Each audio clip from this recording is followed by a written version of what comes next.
আমরা কথকতা। আমাদের আজকের নিবেদন অবনীন্দ্রনাথ ঠাকুরের রাজকাহিনীর তৃতীয় পর্ব, বাপ্পাদিত্য। তুষের আগুন যেমন প্রথম ঠিক ঠিক শেষে হঠাৎ ধুধু করে জ্বলে ওঠে, তেমনি গোহের পর থেকে রাজপুতদের উপর ভিলদের রাগ ক্রমে ক্রমে অল্পে অল্পে বাড়তে বাড়তে একদিন দাও দাও করে পাহাড়ে পাহাড়ে বনে বনে দাবানলের মতো জ্বলে উঠল। গোহের সুন্দর মুখ, অসীম দয়া, অটল সাহসের কথা মনে রেখে ভিলেরা ৮ পুরুষ পর্যন্ত রাজপুত রাজাদের সমস্ত অত্যাচার সহ্য করেছিল।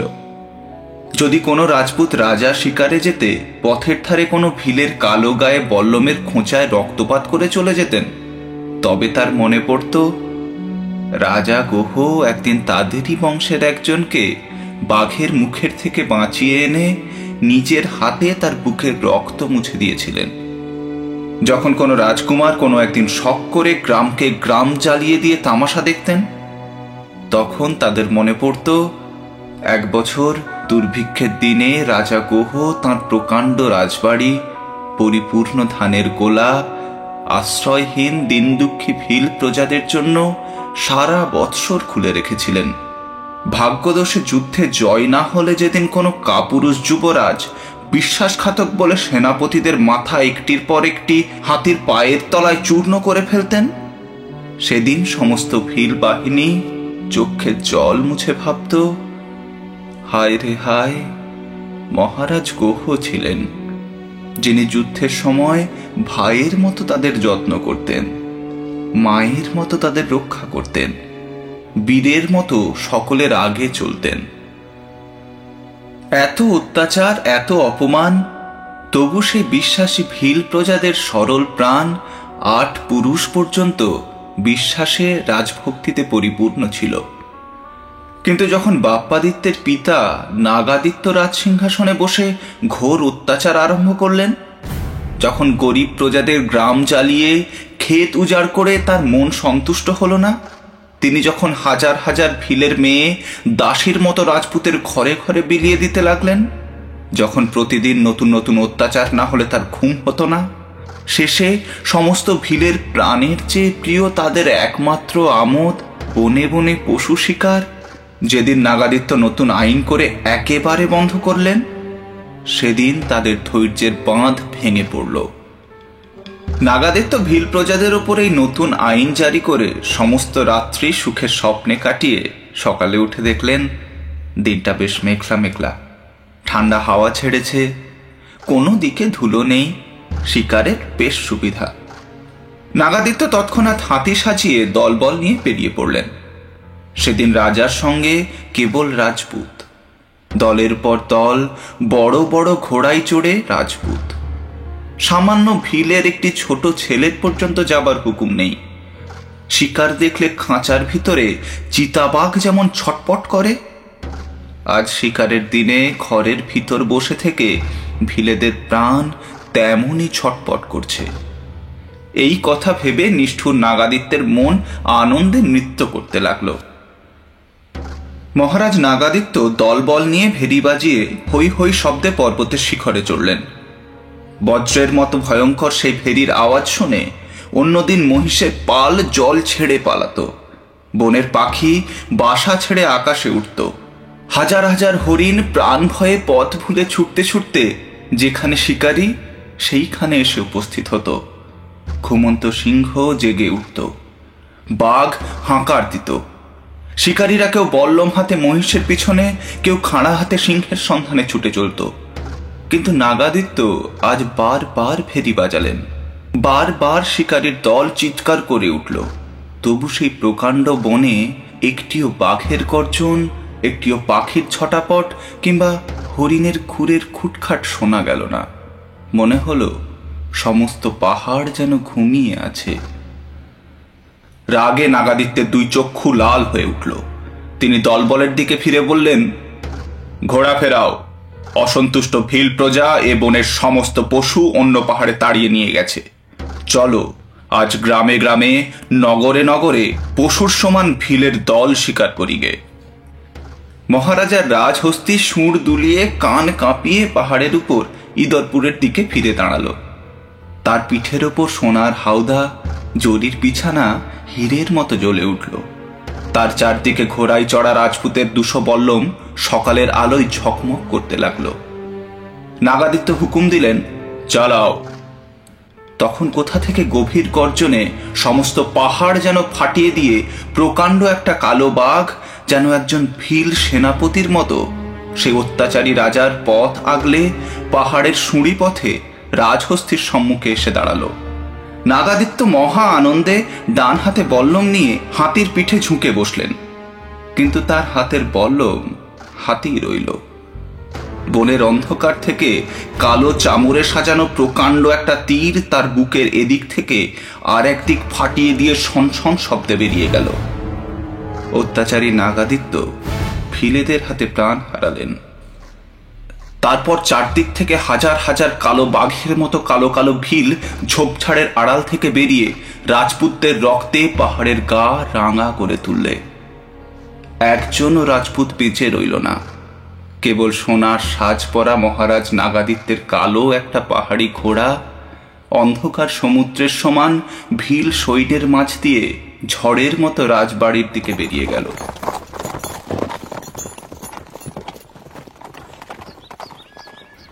রাজমহিষী তখন ইদরপুরে কেল্লার ছাদে রাজকুমার বাপ্পাকে কোলে নিয়ে সন্ধ্যার হাওয়ায় বেরিয়ে বেড়াচ্ছিলেন। আর একবার যে পাহাড়ে মহারাজ শিকারে গিয়েছেন সেই দিকে চেয়ে দেখছিলেন। এক সময় হঠাৎ পাহাড়ের দিক থেকে একটা গোলমাল উঠল। তারপর রানী দেখলেন সেই পাহাড়ের রাস্তায় বনের অন্ধকার থেকে মহারাজের কালো ঘোড়াটি তীরের মতো ছুটে বেরিয়ে ঝড়ের মতো কেল্লার দিকে ছুটে আসতে লাগলো। পিছনে তার শত শত ভিল, কারো হাতে বল্লম, কারো হাতে বা তীর ধনুক। মহারানী দেখলেন কালো ঘোড়ার মুখ থেকে সাদা ফেনা চারিদিকে মুক্তোর মতো ঝরে পড়ছে। তার বুকের মাঝখান থেকে রক্তের ধারা রাস্তার ধুলোয় ছড়িয়ে যাচ্ছে। তারপর দেখলেন আগুনের মতো একটি তীর তার কালো চুলের ভিতর দিয়ে ধনুকের মতো তার সুন্দর বাঁকা ঘাড় সজোরে বিঁধে ঘোড়াটিকে মাটির সঙ্গে গেঁথে ফেলল। রাজার ঘোড়া কেল্লার দিকে মুখ ফিরিয়ে ধুলোর উপর ধড়ফড় করতে লাগলো। ঠিক সেই সময় মহারানীর মাথার উপর দিয়ে একটা বল্লম সনসন শব্দে কেল্লার ছাদের উপর এসে পড়ল। রাজমহিষী ঘুমন্ত বাপ্পাকে ওড়নার আড়ালে ঢেকে তাড়াতাড়ি ওপর থেকে নেমে এলেন। চারিদিকে অস্ত্রের ঝনঝনি আর যুদ্ধের চিৎকার উঠল। সূর্যদেব মালিয়া পাহাড়ের পশ্চিম পারে অস্ত গেলেন। সে রাত্রি কি ভয়ানক রাত্রি! সেই মালিয়া পাহাড়ের উপর অসংখ্য ভিল আর মাঝে গুটি কতক রাজপুত প্রাণপণে যুদ্ধ করতে লাগলেন। আর অন্ধকার রাজপুরে নাগাদিত্যের বিধবা মহিষী 5 বৎসরের রাজকুমার বাপ্পাকে বুকে নিয়ে নির্জন ঘরে বসে রইলেন। তিনি কতবার কত দাসীর নাম ধরে ডাকলেন, কারও সাড়া শব্দ নেই। মহারাজের খবর জানবার জন্য তিনি কতবার কত প্রহরীকে চিৎকার করে ডাকলেন, কিন্তু তারা সকলেই যুদ্ধে ব্যস্ত। মহারানীর ঘরের ভিতর দিয়ে ছুটে গেল, তবু তার কথায় কর্ণপাতও করলে না। রানী তখন আকুল হৃদয়ে কোলের বাপ্পাকে ছোট একখানি উটের কম্বলে ঢেকে নিয়ে অন্দরমহলে চন্দন কাঠের প্রকাণ্ড দরজা সোনার চাবি দিয়ে খুলে বাইরে উঁকি মেরে দেখলেন। রাত্রি অন্ধকার, প্রকাণ্ড প্রকাণ্ড পাথরের খিলান, তার মাঝে গজদন্তের কাজ করা বড় বড় দরজা খোলা, হাঁ হাঁ করছে। অত বড় রাজপুরী যেন জনমানব নেই। মহারানী অবাক হয়ে এক হাতে বাপ্পাকে বুকে ধরে আর হাতে সোনার চাবি গোছা নিয়ে খোলা দরজায় দাঁড়িয়ে রইলেন। হঠাৎ সে অন্ধকারে কার পায়ের শব্দ শোনা গেল।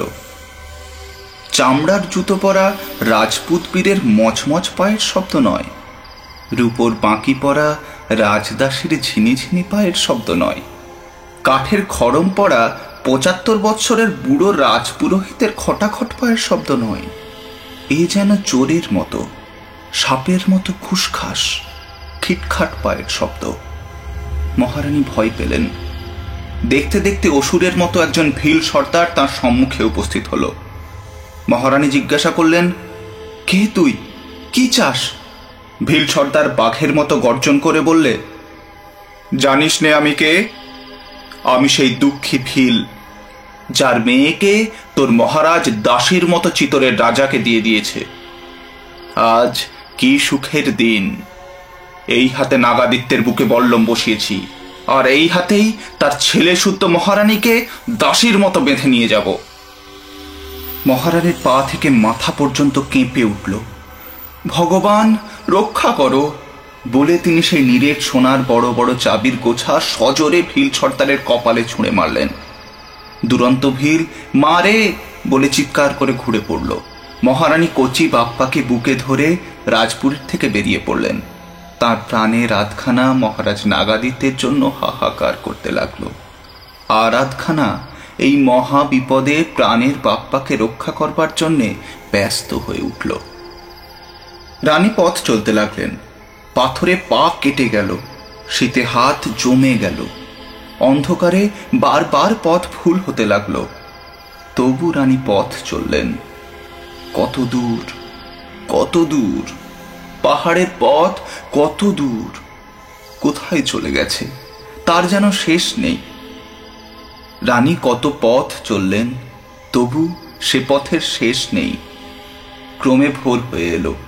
রাস্তার আশেপাশে বীরনগরের দুটি একটি ব্রাহ্মণের বাড়ি দেখা দিতে লাগলো। পাহাড়ি হাওয়া বরফের মতো ঠান্ডা। পাখিরাও তখন জাগেনি। এমন সময় নাগাদিত্যের মহিষী রাজপুত্র বাপ্পাকে কোলে নিয়ে সেই বীরনগরের ব্রাহ্মণী কমলাবতীর বাড়ির দরজায় ঘা দিলেন। 8 পুরুষ আগে একদিন শিলাদিত্যের মহিষী পুষ্পবতী প্রাণের কুমার গোহকে এই বীরনগরে কমলাবতীর হাতে সঁপে গিয়েছিলেন। আর আজ আবার এতকাল পরে সেই কমলাবতীর নাতির নাতি বৃদ্ধ রাজপুরোহিতের হাতে গোহর বংশের গিলহট রাজকুমার বাপ্পাকে সঁপে দিয়ে নাগাদিত্যের মহিষী চিতার আগুনে ঝাঁপ দিলেন। সকালে বৃদ্ধ পুরোহিত রাজপুত্রকে আশ্রয় দিলেন। আর সেই দিন সন্ধ্যার সময় একটি ভিলের মেয়ে ছোট ছোট দুটি ছেলে কোলে নিয়ে তাঁরই ঘরে আশ্রয় নিলে। এদের পূর্বপুরুষ সর্বপ্রথমে নিজের আঙুল কেটে রাজপুত গোহের কপালে রক্তের রাজ তিলক টেনে দিয়েছিল। আজ রাজপুত রাজার সঙ্গে তাদেরও সর্বনাশ হয়ে বিদ্রোহী ভিলেরা তাদের ঘর দুয়ার জ্বালিয়ে দিয়ে তাদের তিনটিকে পাহাড়ের উপর থেকে দূর করে দিলে। রাজপুরোহিত সেই তিনটি ভিল আর রাজকুমার বাপ্পাকে নিয়ে বীরনগর ছেড়ে ভান্ডিরের কেল্লায় যদুবংশের আর এক ভিলের রাজত্বে কিছুদিন কাটালেন। কিন্তু সেখানেও ভিল রাজা, সেখানেও ভয় ছিল। কোন দিন কোন ভিল মাহারা বাপ্পাকে খুন করে। ব্রাহ্মণ যে মহারানীর কাছে প্রতিজ্ঞা করেছেন বিপদে সম্পদে অনাথ বাপ্পাকে রক্ষা করবেন, তিনি একেবারে ভিল রাজত্ব ছেড়ে তাদের কটিকে নিয়ে নগেন্দ্রনগরে চলে গেলেন। একদিকে সমুদ্রের 3টে ঢেউয়ের মতো ত্রিকূট পাহাড়, আর একদিকে মেঘের মতো অন্ধকার পরাশর অরণ্য, মাঝখানে নগেন্দ্রনগর। কাছাকাছি সোলাঙ্কি বংশের একজন রাজপুত রাজার রাজবাড়ি। বৃদ্ধ ব্রাহ্মণ সেই নগেন্দ্রনগরে ব্রাহ্মণ পাড়ার গা ঘেঁষে ঘর বাঁধলেন। সেই ভিলের মেয়ে তার ঘরের সমস্ত কাজ করতে লাগলো। আর রাজপুত্র বাপ্পা সেই দুটি ভাই ভিল বালিও ও দেবকে নিয়ে মাঠে মাঠে বনে বনে গরু চড়িয়ে রাখাল বালকদের সঙ্গে রাখালের মতো খেলে বেড়াতে লাগলেন। রাজপুরোহিত কারো কাছে প্রকাশ করলেন না যে বাপ্পা রাজার ছেলে। কেবল একটি তামার কবজে আগা গোড়া সমস্ত পরিচয় নিজের হাতে লিখে বাপ্পার গলায় বেঁধে দিলেন। তার মনে বড় ভয় ছিল, পাছে কোনো ভিল বাপ্পার সন্ধান পায়।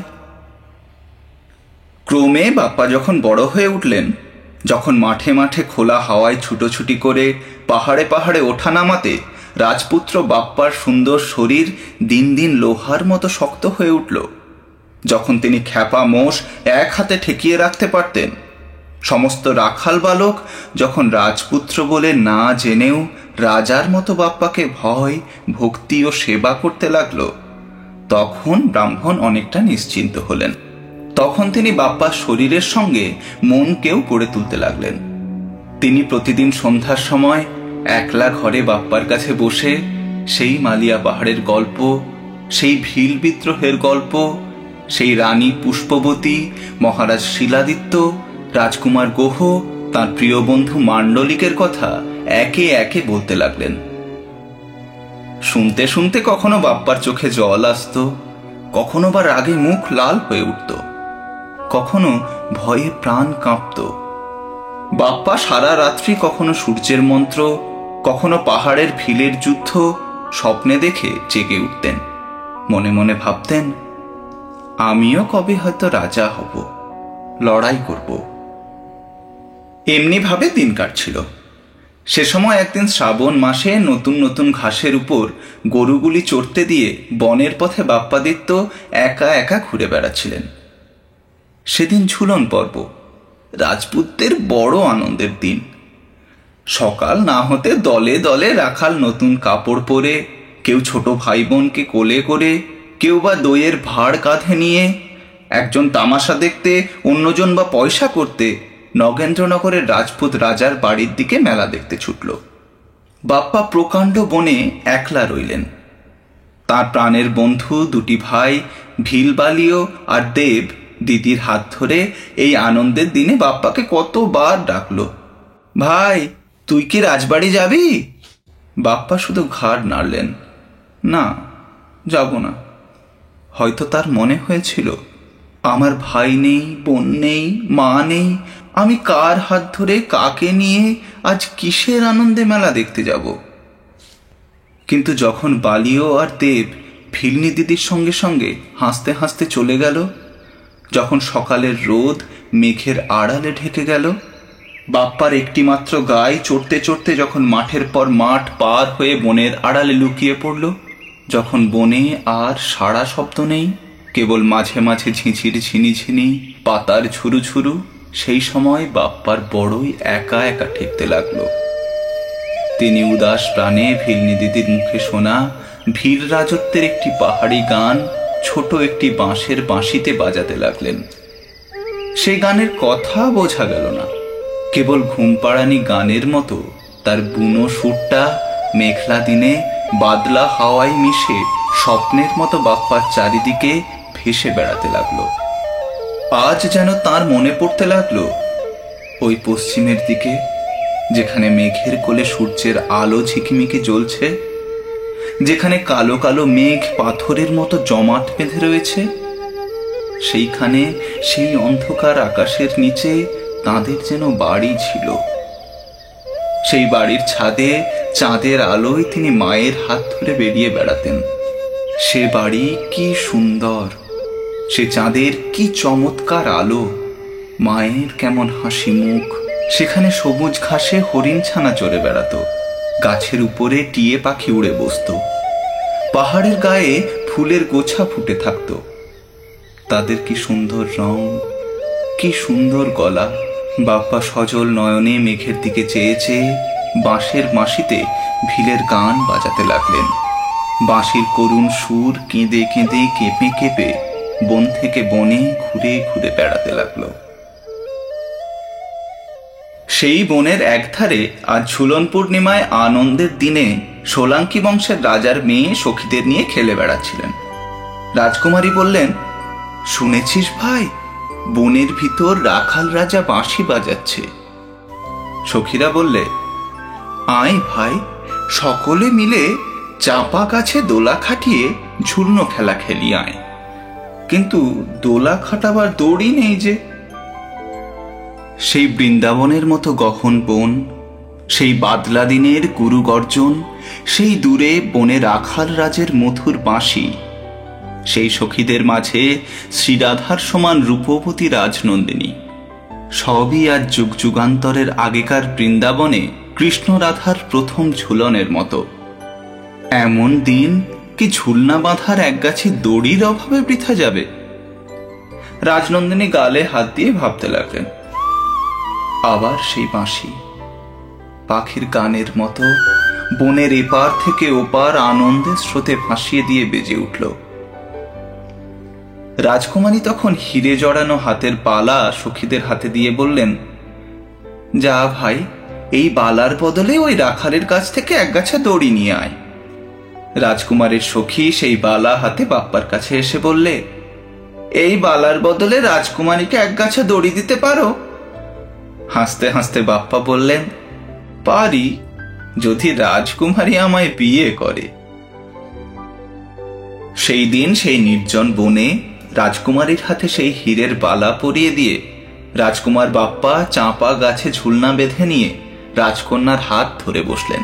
চারিদিকে যত সখী দোলার উপর বরকনেকে ঘিরে ঘিরে ঝুলনের গান গেয়ে ফিরতে লাগলো। আজ কি আনন্দ, আজ কি আনন্দ। খেলা শেষ হলো, সন্ধ্যা হলো। রাজকুমারী বনের রাখালকে বিয়ে করে রাজবাড়িতে ফিরে গেলেন। আর বাপ্পা ফুলে ফুলে প্রফুল্ল চাঁপার তলায় বসে ঝুলন পূর্ণিমার প্রকাণ্ড চাঁদের দিকে চেয়ে ভাবতে লাগলেন, আজ কি আনন্দ। হঠাৎ একটুখানি পূবের হাওয়া গাছের পাতা কাঁপিয়ে ফুলের গন্ধ ছড়িয়ে হু হু শব্দে পশ্চিম দিকে চলে গেল। সেই সঙ্গে বড় বড় বৃষ্টির ফোঁটা টুপটাপ করে চাঁপা গাছের সবুজ পাতার উপর ঝরে পড়ল। বাপ্পা আকাশের দিকে চেয়ে দেখলেন, পশ্চিম দিক থেকে একখানা কালো মেঘ ক্রমশ পূর্ব দিকে এগিয়ে চলেছে। মাঝে মাঝে গুরু গুরু গর্জন আর ঝিকিমিকি বিদ্যুৎ হানছে। বাপ্পা তাড়াতাড়ি উঠে দাঁড়ালেন। মনে পড়ল ঘরে ফিরতে হবে। দুধের মতো সাদা তার ধবলি গায়ে বনের মাঝে ছাড়া আছে।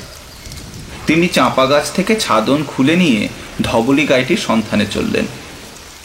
তখন চারিদিকে অন্ধকার। মাঝে মাঝে গাছে গাছে রাশি রাশি জোনাকি পোকা হীরের মতো ঝকঝক করছে। আর জায়গায় জায়গায় ভিজে মাটির নরম গন্ধ বনস্থল পরিপূর্ণ করছে। বাপ্পা সেই অন্ধকার বনের পথে পথে ধবলির সন্ধানে ফিরতে লাগলেন। হঠাৎ এক জায়গায় ঘন বেতের বনের আড়ালে বাপ্পা দেখলেন এক তেজময় ঋষি ধ্যানে বসে আছেন। ঠিক তার সম্মুখে মহাদেবের নন্দীর মতো তার ধবলি গায়ে স্থির হয়ে দাঁড়িয়ে আছে। আর সেই সাদা গায়ের গাঢ় দুধ সুধার মতো একটি শ্বেতপাথরের শিবের মাথায় আপনা আপনি ঝরে পড়ছে। বাপ্পা অবাক হয়ে দাঁড়িয়ে রইলেন। ক্রমে ধ্যানভঙ্গে মহর্ষির দুটি চোখ সকালবেলায় পদ্মের পাপড়ির মতো ধীরে ধীরে খুলে গেল। মহর্ষি মহাদেবকে প্রণাম করে এক অঞ্জলি দুধের ধারা পান করলেন। তারপর বাপ্পার দিকে ফিরে বললেন, শোনো বৎস, আমি মহর্ষি হরিৎ, তোমায় আশীর্বাদ করছি। তুমি দীর্ঘজীবী হও, পৃথিবীর রাজা হও। তোমার ধবলির দুধের ধারায় আজ আমি বড়ই তুষ্ট হয়েছি। আজ আমার মহাপ্রস্থানের দিন। এই শেষ দিনে তোমায় আর কি দেব? এই ভগবতী ভবানীর খাঁড়া, এই অক্ষয় ধনুস্বর। এই খাঁড়া পাহাড়ও বিদীর্ণ করে, এই ধনুস্বর পৃথিবী জয় করে দেয়। এই দুটি তুমি লও। আর বৎস, ভগবান একলিঙ্গের এই শ্বেতপাথরের মূর্তিটি সঙ্গে রেখো, সর্বদা এর পূজা করবে। আজ থেকে তোমার নাম হলো একলিঙ্কা দেওয়ান। তোমার বংশের যত রাজা এই নামেই সিংহাসনে বসবে। তারপর নিজের হাতে বাপ্পার গলায় চামড়ার পৈতা জড়িয়ে দিয়ে মহর্ষি সমাধিতে বসলেন। দেখতে দেখতে তাঁর পবিত্র শরীর আগুনের মতো ধুধু করে জ্বলে গেল। বাপ্পা কোমরে খাড়া, হাতে ধনুস্বর, মাথায় একলিঙ্গের মূর্তি ধরে ধবলি গায়ের পিছনে পিছনে ফিরে চললেন।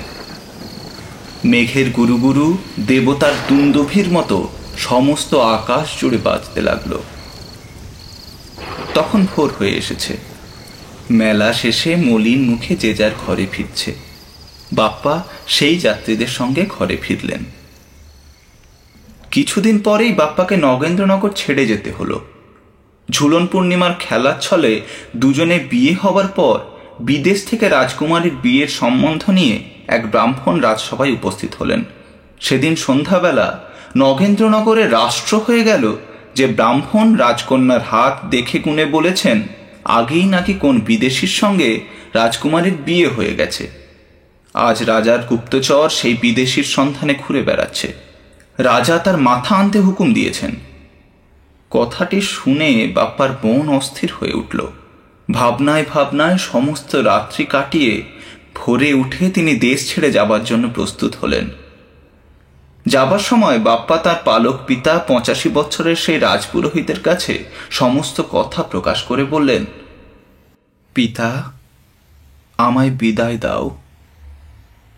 আমি তো এখন বড় হয়েছি, আমার জন্যে তোমরা কেন বিপদে পড়ো? ব্রাহ্মণ বললেন, বৎস, তুমি জানো না তুমি কে? তুমি রাজপুত্র। তোমার মা তোমাকে আমার হাতে সঁপে গেছেন। আমি আজ এই অল্প বয়সে একা ভিখারির মতো তোমাকে কেমন করে বিদায় করব? বাপ্পা তখন ভগবতীর সেই খাঁড়া আর অক্ষয় ধনুষ্বর দেখিয়ে বললেন, পিতা, বিদেশে এরাই আমার সহায়, আর আছেন একলিঙ্গজি। ব্রাহ্মণ তখন আনন্দে 2 হাত তুলে আশীর্বাদ করলেন, যাও বৎস, তুমি রাজার ছেলে, রাজারই মতো ধনুষ্বর হাতে পেয়েছ। আমি বৃদ্ধ ব্রাহ্মণ আশীর্বাদ করছি, পৃথিবীর রাজা হও। যদি কেউ তোমার পরিচয় চায়, তবে গলার কবচ খুলে দেখিয়ে দিও কোন পবিত্র বংশে তোমার জন্ম, তোমার পূর্বপুরুষেরা কোন রাজসিংহাসন উজ্জ্বল করে গেছেন। যাও বৎস, সুখে থাকো। ব্রাহ্মণের কাছে বিদায় হয়ে বাপ্পা ভিলনি দিদির কাছে বিদায় নিতে চললেন, কিন্তু সেখানে বিদায় নেওয়াটা ততটা সহজ হলো না। অনেক কাঁদা কাটার পর ভিলনি দিদি বললেন, বাপ্পারে, যদি যাবি তবে তোর 2 ভাই বালিও ও দেবকে সাথে নে। ওরে বাপ্পা, তোকে একা ছেড়ে দিতে প্রাণ আমার কেমন করে যে। তারপর 3 জনের হাতে 3 খানি পোড়া রুটি দিয়ে ভিলনি দিদি 3টি ভাইকে বিদায় করলেন। বালিও ও দেবকে সঙ্গে নিয়ে বাপ্পা গহন বনে চলে গেলেন। সেখানে বড় বড় পাথরের থামের মতো প্রকাণ্ড প্রকাণ্ড গাছের গুঁড়ি আকাশের থেকে ঠেলে উঠেছে। কোথাও ময়ূর ময়ূরী বন আলো করে উড়ে বেড়াচ্ছে, কোথাও আস্ত ছাগল গিলে প্রকাণ্ড একটা অজগর স্থির হয়ে পড়ে, কোথাও বাঘের গর্জন, কোথাও বা পাখির গান। এক জায়গায় সবুজ ঘাসে সোনার রোদ, তার জায়গায় কাজলের সমান নীল অন্ধকার। বালিয়ে ও দেবকে সঙ্গে নিয়ে বাপ্পা কখনো বনের মনোহর শোভা দেখতে দেখতে, কখনো মহা মহা বিপদের মাঝখান দিয়ে ভগবতী ভবানীর খাড়া হাতে নির্ভয়ে চললেন। সেই প্রকাণ্ড পরাশর অরণ্য পার হতে তাঁর 3 দিন 3 রাত কেটে গেল। রাজপুত্র বাপ্পা সেই 3 দিন 3 খানি পোড়া রুটি খেয়ে কাটিয়ে দিলেন।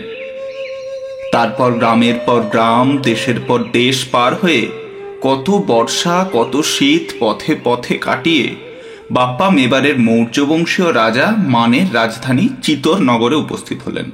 সেখানে তখন মুসলমানদের সঙ্গে যুদ্ধের মহা আয়োজন হচ্ছে।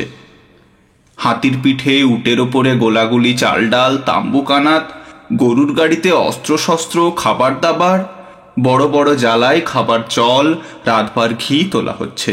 রাস্তায় রাস্তায় রাজপুত সৈন্য, মাথায় পাগড়ি, হাতে বল্লম ঘুরে বেড়াচ্ছে। চারিদিকে রাজার চর মুসলমানের সন্ধানে সন্ধানে ফিরছে। মহারাজ মান নিজে সামন্ত রাজাদের নিয়ে ঘোড়ায় চড়ে যুদ্ধের সমস্ত আয়োজন দেখে বেড়াচ্ছেন। চারদিকে হৈ হৈ পড়ে গেছে। এত গোলমাল, এত লোকজন, এমন প্রকাণ্ড নগর, এত বড় বড় পাথরের বাড়ি বাপ্পা এ পর্যন্ত কখনো দেখেননি। নগেন্দ্রনগরে বাড়ি ছিল বটে, কিন্তু তার মাটির দেয়াল। সেখানেও মন্দির ছিল, কিন্তু সে কত ছোট। বাপ্পা আশ্চর্য হয়ে রাস্তার একপাশে দাঁড়িয়ে রইলেন। বালিও আর দেব বড় বড় হাতি দেখে অবাক হয়ে হাঁ করে রইল। সেই সময়ে রাজা মান ঘোড়ায় চড়ে সেই রাস্তায় উপস্থিত হলেন। সাদা ঘোড়ার সোনার সাজ মাটিতে লুটিয়ে পড়ছে, মাথায় রাজছত্র ঝলমল করছে, 2 দিকে 2 জন ময়ূর পাখার চামর দোলাচ্ছে। বাপ্পা ভাবলেন, রাজার সঙ্গে দেখা করবার এই ঠিক সময়। তিনি তৎক্ষণাৎ বালিও ও দেবের হাত ধরে রাস্তার মাঝে উপস্থিত হয়ে ভগবতী ভবানীর খাঁড়া কপালে স্পর্শ করে মহারাজকে প্রণাম করলেন। রাজা মান জিজ্ঞাসা করলেন, কে তুমি, কি চাও?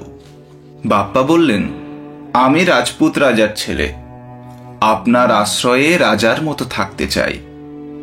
এই ভিখারি আবার রাজার ছেলে? চারিদিকে বড় বড় সর্দার মুখ টিপে হাসতে লাগলেন। কিন্তু রাজা মান বাপ্পার প্রকাণ্ড শরীর, সুন্দর মুখ, অক্ষয় ধনুস্বর আর সেই ভবানীর খাঁড়া দেখেই বুঝেছিলেন এ কোনো ভাগ্যবান। ভগবান কৃপা করে এই মুসলমান যুদ্ধের সময় এই বীর পুরুষকে আমার কাছে পাঠিয়েছেন। মান রাজা তৎক্ষণাৎ নিজের জরির শাল বাপ্পার গায়ে পরিয়ে দিয়ে একটা কালো ঘোড়া বাপ্পার জন্য আনিয়ে দিলেন। বাপ্পা বললেন, মহারাজ, আমার ভিল ভাইদের জন্য ঘোড়া আনিয়ে দিন। তারপর বালিয়ে ও দেবকে ঘোড়ায় চড়িয়ে বাপ্পা সেই কালো ঘোড়ায় উঠে বসলেন। সমস্ত সৈন্য সামন্ত ও সেনাপতির মাথার উপর বাপ্পার প্রকাণ্ড শরীর সমুদ্রের মাঝে পাহাড়ের মতো প্রায় আধখানা জেগে রইল। তখন রাস্তার লোক দেখে বলতে লাগলো, হ্যাঁ, বীর বটে, যেমন চেহারা তেমনি শরীর। চারিদিকে ধন্য ধন্য পড়ে গেল।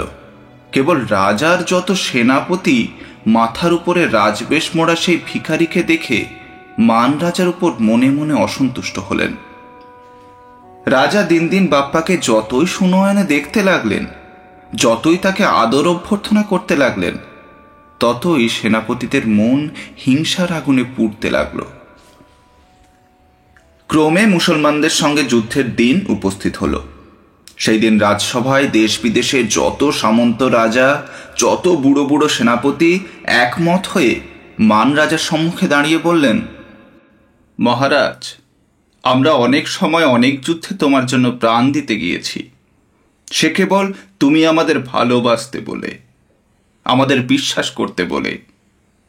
যদি মহারাজ আজ তুমি সেই ভালোবাসা ভুলে একজন পথের ভিখারিকে আমাদের সকলের উপরে বসালে, বাপ্পা আজ যদি তোমার প্রাণের চেয়ে প্রিয়, সকলের চেয়ে বিশ্বাসী হয়, তবে আমাদের আর কাজ কি?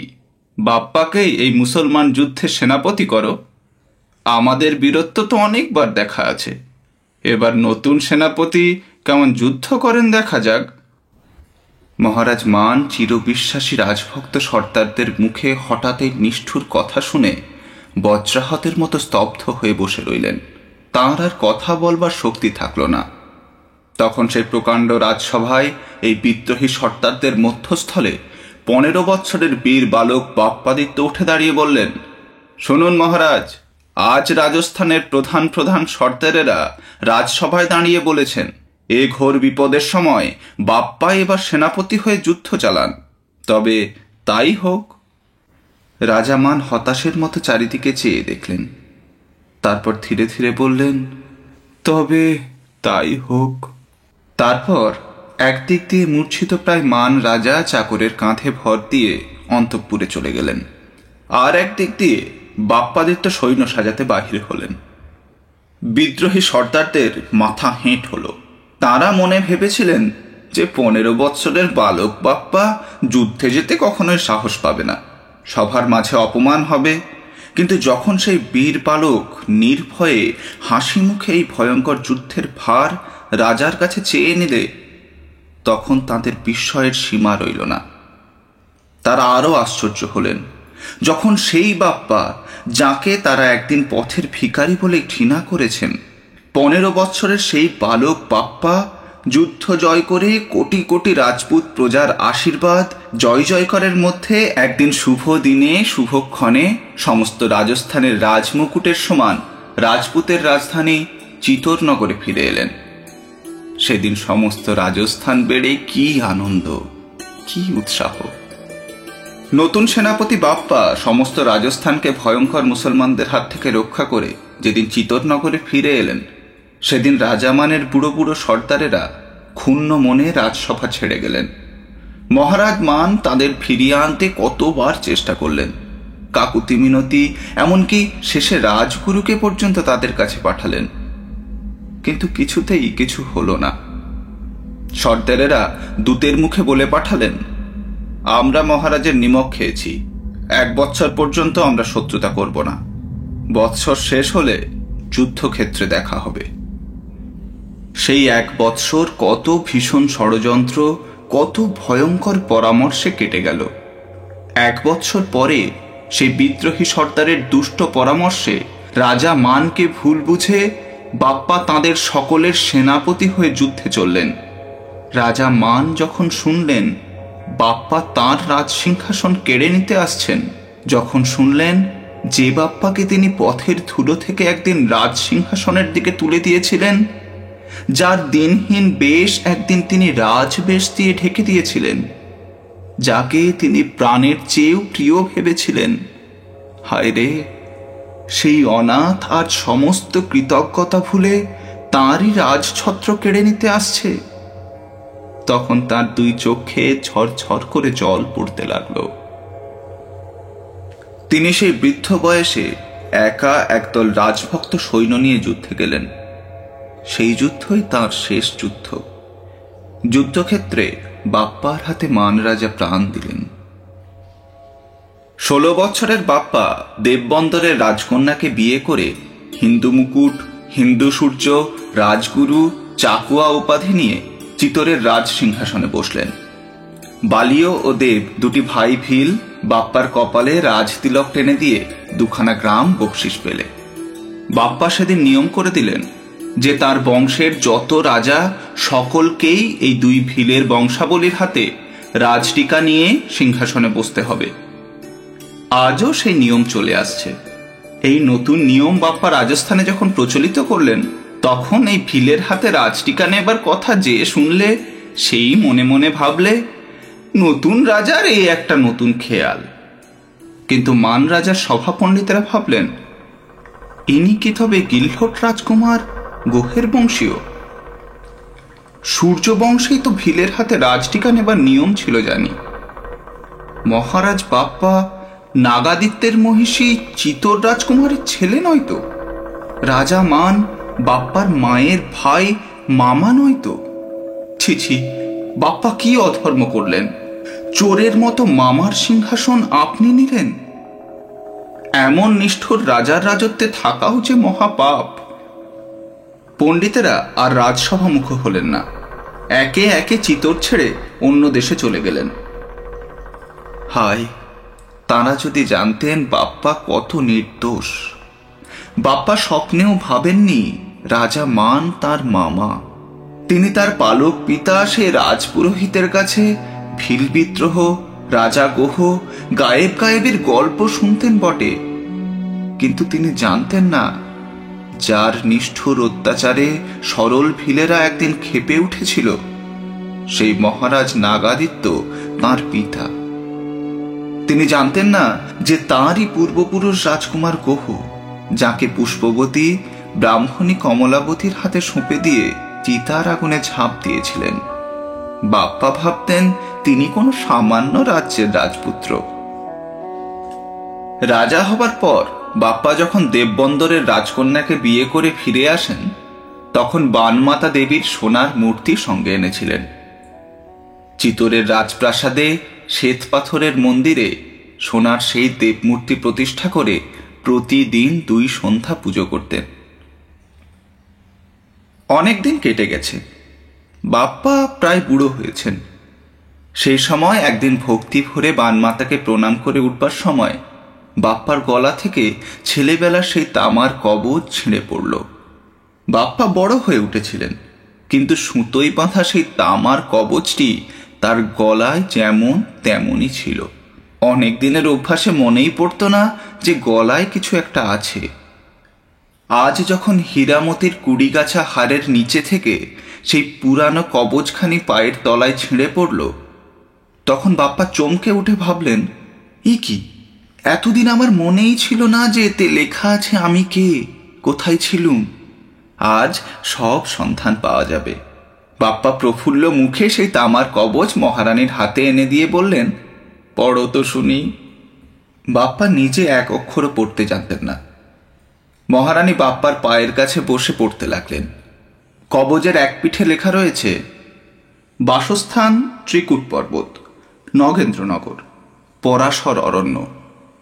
বাপ্পা হাসি মুখে রানীর কাঁধে হাত রেখে বললেন, এই আমার ছেলেবেলার দেশ। এইখানে কত খেলা খেলেছি। সেই ত্রিকুট পাহাড়, সেই ৮০ বৎসরের বৃদ্ধ ব্রাহ্মণের গম্ভীর মুখ, নগেন্দ্রনগরে ঝুলন পূর্ণিমায় সেই জ্যোৎস্না রাত্রি, সেই সোলাঙ্কি রাজকুমারীর মধুর হাসি স্বপ্নের মতো আমার এখনো মনে আসে। আমি কতবার কত লোককে জিজ্ঞাসা করেছি, কিন্তু পৃথিবীতে ৩টে চূড়ো পাহাড় কত আছে, কে তার সন্ধান পাবে? আমি যদি বলতে পারতেন যে সেই মেঘের মতো ৩টে পাহাড়ের ঢেউকে ত্রিকুট বলে, যদি বলতে পারতেন সেই ছোট শহরের নাম নগেন্দ্রনগর, যদি জানতে পারতেন সেই ঘন বন যেখানে আমি রাখালদের সঙ্গে খেলে বেড়াতাম, যেখানে ঝুলন পূর্ণিমায় সোলাঙ্কি রাজকুমারীকে বিয়ে করেছিলাম, সেটি পরাশর অরণ্য, তবে কোনো গোলই হতো না। হায় হায়, জন্মাবধি লেখাপড়া না শিখে এই ফল। এতকাল পরে কি আর সেই বৃদ্ধ ব্রাহ্মণ, সেই সোলাঙ্কি রাজনন্দীকে ফিরে পাব? পড়ো তো শুনি, আর কি লেখা আছে। রানী কবজের আর এক পিঠ উল্টে পড়তে লাগলেন। জন্মস্থান মালিয়া পাহাড়, পিতা নাগাদিত্য, মাতা চিতর রাজকুমারী, নাম বাপ্পা। মহারানীর বড় বড় চোখ মহাবিস্ময়ে আরো বড় হয়ে উঠল। তিনি তামার সেই কবজ হাতে বাপ্পার পায়ের তলায় ফুলের বিছানার মতো সুন্দর গালিচায় অবাক হয়ে বসে রইলেন। আর গজদন্তের পালঙ্কের উপর বাপ্পা ডান হাতের আঙুলে এক ফোঁটা রক্তের মতো বড় একখানা প্রবালের আংটির দিকে চেয়ে ভাবতে লাগলেন, হায় হায়, কি পাপ করেছি! এই হাতে পিতৃহন্তা ভিলদের শাসন না করে মামার প্রাণহন্তা হয়ে আমি সিংহাসনে বসেছি। মহারানী, আমি মহাপাপী। আমি চিতরের সিংহাসনে বসবার উপযুক্ত নই। এখন পিতৃহত্যার প্রতিশোধ আর আত্মীয়বধের প্রায়শ্চিত্ত আমার জীবনের ব্রত হল। একলিঙ্গের দেওয়ান বাপ্পা সেই দিনই সকলের কাছে বিদায় হয়ে ১০,০০০ দেওয়ানি ফৌজ নিয়ে চিতর থেকে বের হলেন। তাঁর সমস্ত রাগ মালিয়া পাহাড়ে ভিলের রাজত্বের উপর গিয়ে পড়ল। বাপ্পা মালিয়া পাহাড় জয় করে ভিল রাজত্ব ছারখাড় করে চলে গেলেন। তারপর দেশ বিদেশ, কাশ্মীর, কাবুল, ইস্পাহান, কান্দাহার, ইরান, তুরান জয় করলেন। বাপ্পার সকল সাধ পূর্ণ হল। মালিয়া পাহাড় জয় করে পিতৃহত্যার প্রতিশোধের সাধ পূর্ণ হল। আধখানা পৃথিবী চিতর সিংহাসনের অধীনে এনে আত্মীয়বধের কষ্ট অনেকটা দূর হল, কিন্তু তবু মনের শান্তি, প্রাণের আরাম কোথায় পেলেন? বাপ্পা যখন সমস্ত দিন যুদ্ধের পর শ্রান্ত হয়ে নিজের শিবিরে বসে থাকতেন, যখন নিস্তব্ধ যুদ্ধক্ষেত্রে কোনোদিন পূর্ণিমার চাঁদের আলোয় আলোময় হয়ে যেত, তখন বাপ্পার সেই ঝুলন পূর্ণিমার রাত্রে চাঁপা গাছের ঝুলনায় সোলাঙ্কি রাজকুমারীর হাসি মুখ মনে পড়ত। যখন কোনো নতুন দেশ জয় করে বাপ্পা সেখানকার নতুন রাজপ্রাসাদে সোনার পালঙ্কে নহবতের মধুর সুর শুনতে শুনতে ঘুমিয়ে পড়তেন, তখন সেই পূর্ণিমার রাতে চাঁপা গাছের চারিদিকে ঘিরে ঘিরে রাজকুমারীর সখীদের সেই ঝুলন গান স্বপ্নের সঙ্গে বাপ্পার প্রাণে ভেসে আসত। শেষে যেদিন তিনি নগেন্দ্রনগরে গিয়ে দেখলেন তাঁদের পাতার কুটির মাটির দেওয়াল মাটির সঙ্গে মিশে গেছে, যখন দেখলেন সোলাঙ্কি রাজবাড়ি শূন্য, নিস্তব্ধ, অন্ধকার হয়ে পড়ে আছে, সে রাজকুমারীও নেই, সে সখীও নেই, তখন বাপ্পার মন একেবারে ভেঙে গেল। তিনি শান্তিহারা পাগলের মতো সেই দিগ্বিজয়ী সৈন্য নিয়ে শান্তির আশায় এদেশ ওদেশ ঘুরে বেড়াতে লাগলেন। চিতরের প্রকাণ্ড রাজপ্রাসাদ, শূন্য সিংহাসন আর অন্দরে এক মহারানীকে নিয়ে পড়ে রইল। এই রকম দেশ বিদেশে ঘুরতে ঘুরতে বাপ্পা একদিন বল্লভীপুরে গায়নী নগরে, যেখানে দুটি ভাই বোন গায়েব গায়েবী পৃথিবীর প্রথম আলো দেখেছিলেন, সেইখানে উপস্থিত হলেন। একদিন ১৬ বৎসর বয়সে রাজা মানের সেনাপতি হয়ে বাপ্পা মুসলমান সুলতান সেলিমের সমস্ত সৈন্য এই গায়নী নগর থেকে তাড়িয়ে দিয়ে চিতরে ফিরে গিয়েছিলেন। আজ কত বৎসর পরে যখন কালো চুলে পাক ধরেছে, যখন চোখের কোলে কালি পড়েছে, গায়ের মাংস লোল হয়ে এসেছে, পৃথিবী যখন তার কাছে অনেকটা পুরনো হয়ে এসেছে, সেই সময় বাপ্পা আর একবার সেই গায়ানীনগরে ফিরে এলেন। গায়ানীনগর থেকে বাপ্পার সেই দুটি ভাই বোন গায়েব গায়েবীর গল্প মনে পড়ল। বাপ্পাদিত্য সেই সূর্যকুণ্ডের জলে সূর্য পূজা করে গায়নীর রাজপ্রাসাদে শ্বেতপাথরের শয়ন মন্দিরে বিশ্রাম করতে গেলেন। হঠাৎ অর্ধেক রাত্রে কার একটি মধুর গান শুনতে শুনতে বাপ্পার ঘুম ভেঙে গেল। তিনি শয়ন মন্দির থেকে পাথরের ছাদে বেরিয়ে দাঁড়ালেন। সম্মুখে মুসলমানদের প্রকাণ্ড মসজিদ জ্যোৎস্নার আলোয় থপথপ করছে। আকাশে আধখানি চাঁদ, চারিদিক নিশুতি। বাপ্পা জ্যোৎস্নার আলোয় দাঁড়িয়ে গান শুনতে লাগলেন। তার মনে হলো এ গান যেন কোথায় শুনেছেন। হঠাৎ দক্ষিণের হাওয়ায় গানের কথা আরো স্পষ্ট হয়ে বাপ্পার কানের কাছে ভেসে এলো। বাপ্পা চমকে উঠলেন। আজ কি আনন্দ, ঝুলত ঝুলনে শ্যামর চন্দ। এ যে সেই গান, নগেন্দ্রনগরের রাজপুত রাজকুমারীর ঝুলন গান। বাপ্পা ছাদের উপর ঝুঁকে দাঁড়ালেন। নিচে দেখলেন এক ভিখারিনী রাস্তায় দাঁড়িয়ে গাইছে, আজ কি আনন্দ। বাপ্পা তৎক্ষণাৎ সেই ভিখারিনীকে ডেকে পাঠালেন। সেই চাঁদের আলোয় নির্জন শ্বেতপাথরের ছাদে পথের ভিখারিনী রাজ্যেশ্বর বাপ্পার সম্মুখে এসে দাঁড়ালো। বাপ্পা জিজ্ঞাসা করলেন, কে তুমি? তুমি কি নগেন্দ্রনগরের সোলাঙ্কি রাজকুমারী? তুমি কি কখনো ঝুলন পূর্ণিমায় এক রাখাল বালককে বিয়ে করেছিলে? ভিখারিনী অনেকক্ষণ এক দৃষ্টে বাপ্পার মুখের দিকে চেয়ে রইল। তারপর একটুখানি হেসে বললে, মহারাজ, অর্ধেক রাত্রে ভিখারিনীকে ডেকে এ কি তামাশা? বাপ্পা বললেন, তবে কি তুমি রাজকুমারী নও? ভিখারিনী নিঃশ্বাস ফেলে বললে, আমি একদিন রাজকুমারী ছিলাম বটে, আজ ভিখারিনী। মহারাজ, আমি মুসলমান নবাব সেলিমের কন্যা। একদিন 15 বছর বয়সে তুমি আমাদের রাজ্য কেড়ে নিয়েছিলে। সেদিন আমি এই রাজপ্রাসাদের এই ছাদের উপর থেকে তোমায় দেখেছিলাম। কি সুন্দর মুখ, কি প্রকাণ্ড শরীর। আর আজ তোমায় কি দেখছি, সে শরীর আর নেই, সে হাসি নেই। এমন দশা তোমার কে করলো? কোন রাজপুত কুমারের আশায় তুমি পাগলের মতো দেশ বিদেশে ঘুরে বেড়াচ্ছ? বাপ্পা বললেন, সে কথা থাক, তুমি আবার সেই গান গাও। ভিখারিনী গাইতে লাগলো, আজ কি আনন্দ, ঝুলত ঝুলনে শ্যামর চন্দ। বাপ্পা সমস্ত দুঃখ ভুলে সেই ভিখারিনীর মুখের দিকে চেয়ে রইলেন। গান শেষ হলো। বাপ্পা বললেন, নবাবজাদি, তোমায় কি দেব বলো? ভিখারিনী বললে, আমার যদি রাজ্য থাকতো তবে তোমায় বলতেম আমায় বিয়ে করে তোমার বেগম করো, কিন্তু সে আশা এখন নেই। এখন আমি ভিখারিনী যে, আমাকে তোমার বাঁদি করে কাছে কাছে রাখো। বাপ্পা বললেন, তুমি বাঁদি হবার যোগ্য নও, আমি তোমায় বেগম করব। তুমি চিরদিন আমার কাছে বসে এই গান গাইবে। তার পরদিন সেই মুসলমান কন্যাকে বিয়ে করে বাপ্পা খোরাসান দেশে চলে গেলেন।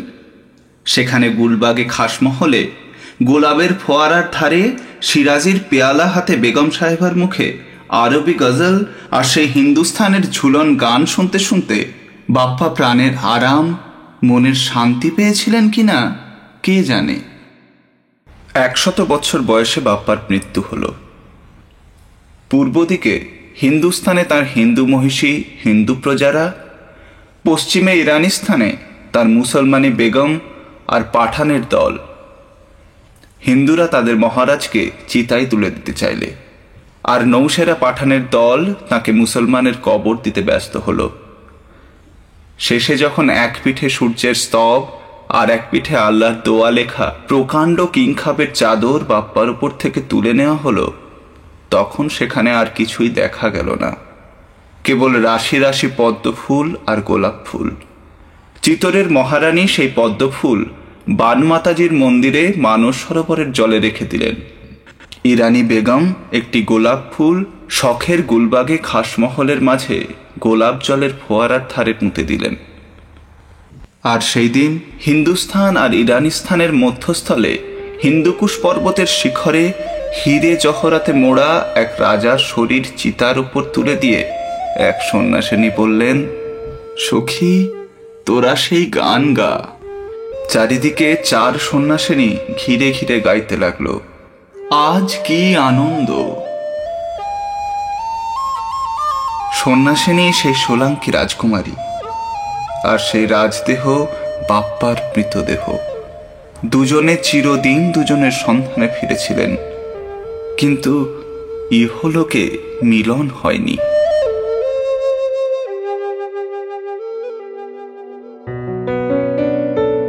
এতক্ষণ শুনছিলেন অবনীন্দ্রনাথ ঠাকুরের রাজকাহিনীর 3য় পর্ব, বাপ্পাদিত্য।